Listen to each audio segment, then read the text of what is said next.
Guys अब आपको दरख्त काटने के लिए महंगे महंगे चेनसा लेने की जरूरत नहीं है, ना ही आपको किसी कुलेड़ी या आरे वगैरह की जरूरत पड़ेगी, क्योंकि मार्केट में एक ऐसा पोर्टेबल बैटरी चेनसा बहुत तेजी के साथ वायरल हो रहा है जिसको चलाने के लिए आपने ना ही पेट्रोल की जरूरत पड़ेगी और ना ही किसी और चीज की, बल्कि सिंपल से आपने इसकी बैटरी को चार्ज करना है और फिर चाहे जितनी मर्जी आपने दरख्त काटने हो इसके जरिए आप काट सकते हैं। गाइस हमने भी इसको मंगा दिया है, आइए करते हैं इसका रिव्यू। चलिए इसको निकालते हैं बाहर, तो अनलॉक करना है कुछ इस तरीके से। ये हमने अनलॉक कर दिया है, ऐसे उठाते हैं गाइस। ये आप यहाँ पे देख सकते हैं, इनके जरिए से आप इनके स्क्रू को जो है वो टाइट कर सकते हैं। यहाँ पे आप देख सकते हैं ये है ये चेनसा, ये एक चार्जर यहाँ पे दिया गया है, 36 वाट की ये बैटरी, आप इसको यहाँ पे देख सकते हैं। ठीक है, 2 बैटरी इसके साथ है। तो बैटरी इंजेक्ट करने के लिए हमने सिंपली से इसको ऐसे इंजेक्ट करना है। अभी हम इसका रियल टेस्ट करेंगे।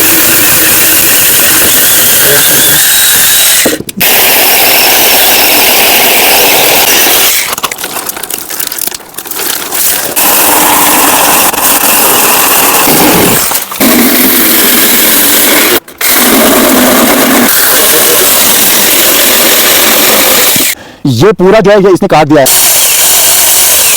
छोटे छोटे दरख्तों को बड़े आराम के साथ ये काट देता है, इनकी शाखों को बड़े आराम के साथ ये काट देता है। क्योंकि इसका उतना बैटरी बैकअप नहीं है, इस वजह से मैं आपको बता रहा हूं कि आप इसको अवॉइड कीजिए, क्योंकि ये 4000 रुपए में आता है, जो कि एक बहुत बड़ा अमाउंट है और इसकी उतनी परफॉर्मेंस नहीं है, खासतौर पर इसके बैटरी बैकअप की। वीडियो को जरूर शेयर करना। बाय।